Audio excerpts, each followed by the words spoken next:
You know that picky eater that every family seems to have? For us, that's our oldest son, and I'll let you know how he responded to these pumpkin chocolate chip cookies later. But for now, let's get baking. This recipe makes 2 dozen cookies. Step 1. Preheat your oven to 350 degrees Fahrenheit and prepare your cookie baking sheets with parchment paper. I'm a big proponent of parchment paper. Wow, that's a tongue twister. Anyway, it makes cleanup a lot easier. And my wife always appreciates less mess. She actually says I leave a trail everywhere I go, but that's another story. Moving on. For step number 2, we'll need a large mixing bowl and 2 sticks of unsalted butter, that's 1 cup. We'll also need 1 cup of granulated sugar and a half cup of brown sugar packed. The complete list of ingredients for this video can be found in the video description below. Begin by putting the softened butter into the mixing bowl. I soften the butter by placing it in this glass and microwaving for about 12 seconds. Once you've put the 2 sticks of butter in, add in the cup of granulated sugar. Then add in the half cup of packed brown sugar. When these ingredients have all been added in, use a handheld or stand mixer to cream them all together. We always like to use our KitchenAid stand mixer. And we use a lower speed setting of between 2 or 4 to cream all the ingredients together. It should only take a couple minutes.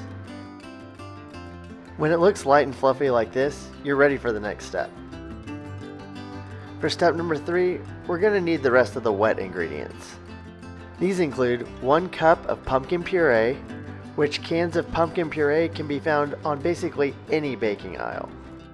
The puree is actually made from the flesh of the pumpkin and it's been mashed to create a smooth consistency. We'll also need 1 large egg and 2 teaspoons of vanilla extract. Now that we've got these next 3 ingredients, it's time to add them in.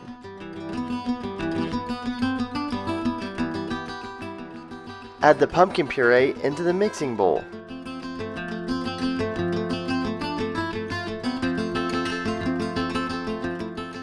Next, add in your large egg. Finally, it's time to add in your 2 teaspoons of vanilla extract. Then, let your mixer do what it does best. Mix everything together. We used a relatively low speed setting to mix everything, so it took about 3 minutes. But I'll go ahead and use some video magic to speed things up a bit. When everything's thoroughly mixed and it looks like this, we're ready for the next step. Now at last, it's time for the dry ingredients. For this step, we'll need a separate medium or large mixing bowl and a whisk. For ingredients, we'll need 2.5 cups of all-purpose flour, which is what is in that measuring bowl. We'll also need, in the order of top to bottom, 1 teaspoon of baking soda, 1 teaspoon of baking powder, 1/2 teaspoon of salt, 1 teaspoon of ground cinnamon, 1/2 teaspoon of ground nutmeg, 1/4 teaspoon of ground cloves, and 1/4 teaspoon of ground ginger. If you didn't catch all of that, don't worry, all the ingredients are also in the video description. Begin this step number 4 by pouring in the 2.5 cups of all-purpose flour. Next, add in the baking soda and baking powder. Then it's time for the salt. Now we get to add in the spices that give these cookies their fall flavor. This includes the cinnamon, nutmeg, cloves, and ginger. They also add a pop of color to this dry mixture. When all these dry ingredients have been added, it's time to whisk everything together. And now we're ready for the next step. For step number 5, we're going to have the dry ingredients meet the wet ingredients. Carefully add the dry ingredients from step number 4 to the wet ingredients from steps number 2 and 3. Once you've added them, it's time to start mixing everything together. On a slower speed setting, it took us about 3 minutes to mix it together. And when it starts looking like this, we're finally ready for the next step. Now let's add in the last and one of the most fun ingredients. For this step, we'll need 2 cups of semi-sweet chocolate chips. These chocolate chips really do add to the finished cookies, and I'm glad I included them. And let's just say the kids were too. Grab the 2 cups of chocolate chips and carefully fold them into the rest of the cookie dough. My wife used a spatula for this, which took a little bit of extra effort, but we're glad we used this method. Just keep folding them in until the chocolate chips are spread evenly throughout the cookie dough. Alright, we're one step closer to baking. When the cookie dough is finished, it should look like this. For step number 7, scoop the cookie dough out into balls and place them on the prepared baking sheets. You can use a cookie dough scoop or a regular spoon in your hands. This recipe makes about 2 dozen medium-sized cookies. Just make sure to place each cookie dough ball at least 2 inches apart from the next one.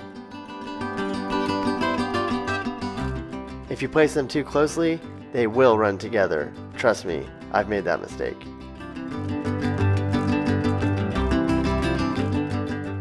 And once you finish adding all the cookie dough to the baking sheets, we're finally ready for the next step. Carefully add the baking sheets to the oven and bake at 350 degrees Fahrenheit for 10 to 12 minutes. When they're ready, the edges should be golden brown. And while the cookies are baking, it's time for our fun goose fact. And this is another great one. Did you know that since ancient Roman times, geese have been used as guards? You heard me right.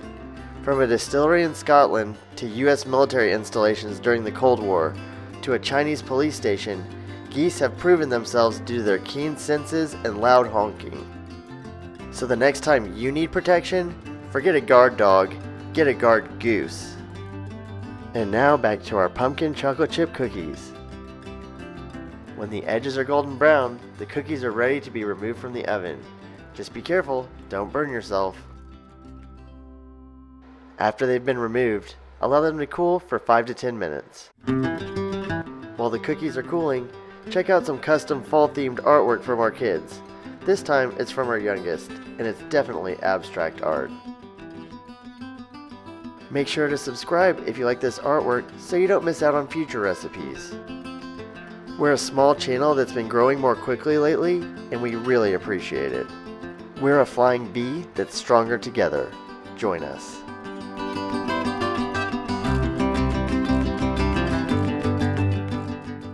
Once the cookies are done cooling, it's time for the best part. You get to eat them. We offered these cookies to all of our kids, and I was shocked when our oldest not only tried one, he loved it. That let me know that these are truly great cookies. We love that these cookies were fun and easy to make, and now that the weather's finally cooling down, I appreciate these cookies definitely brought the autumn vibes. I mean, they even made our house smell like fall. We're going to continue to keep these cookies in our fall and holiday seasonal rotation. You really should try them out. Now that we've finished these great pumpkin chocolate chip cookies, you need a breakfast option. Check out our awesome pumpkin spice muffins recipe. See you there.